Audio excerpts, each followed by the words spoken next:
আন্তর্জাতিক ও অভ্যন্তরীণ পণ্য আর সেবা সরবরাহ সহজ করা, রফতানি বহুমুখীকরণ, বাণিজ্য সম্প্রসারণ, বিনিয়োগ আকর্ষণ সহ টেকসই অর্থনৈতিক প্রবৃদ্ধি নিশ্চিতে প্রতিযোগিতামূলক বৈশ্বিক ব্যবস্থায় নিজেদের সক্ষমতা বাড়াতে প্রথমবারের মতো জাতীয় লজিস্টিক্স নীতি 2024-এর অনুমোদন দিয়েছে সরকার।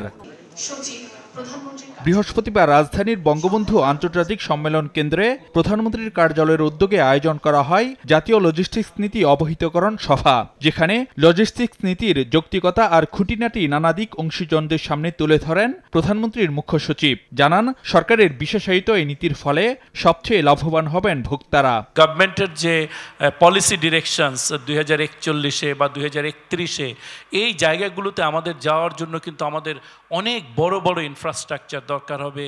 আমাদের পণ্য পরিবহন সেবায় অনেক ধরনের সাশ্রয়ী, সুদক্ষ এবং একটা প্রযুক্তিভিত্তিক একটা প্ল্যাটফর্ম তৈরি হওয়া দরকার।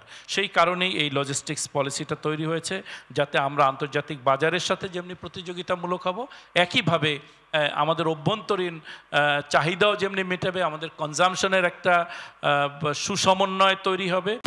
রিন অ্যাডভান্সড, যার ব্রাইট লক টেকনোলজি সাধারণ পাউডারের তুলনায় দেয় দ্বিগুণ উজ্জ্বলতা।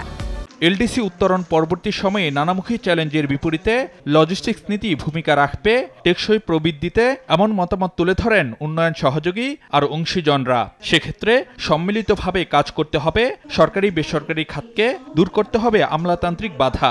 পলিসি হয়েছে, but implementation is very important. আমরা আশা করি জাতীয় লজিস্টিক্স নীতি 2024 বাস্তবায়নে আমলাতান্ত্রিক জটিলতা দূর করতে পারলে আন্তঃমন্ত্রণালয়ের মধ্যে সমন্বয় সাধনে যে প্রস্তাব নীতিতে রাখা হয়েছে তা সঠিকভাবে বাস্তবায়িত হবে। It is to reduce time and cost to trade, attract foreign and domestic investment. We are so confident that this will be the game changer for the Bangladesh economy. জাতীয় লজিস্টিক্স নীতি পদ্মা সেতুর মতোই আরেক সক্ষমতার প্রতীক উল্লেখ করে সরকারের নীতি নির্ধারকরা বলছেন, রাজনৈতিক সদিচ্ছার প্রতিফলন লজিস্টিক্স নীতি, যা ভিত গড়ে দেবে নির্বাচনী প্রতিশ্রুতি বাস্তবায়ন আর উন্নত বাংলাদেশ গড়ার লক্ষ্য পূরণে। এটা একটা ইউনিক জিনিস।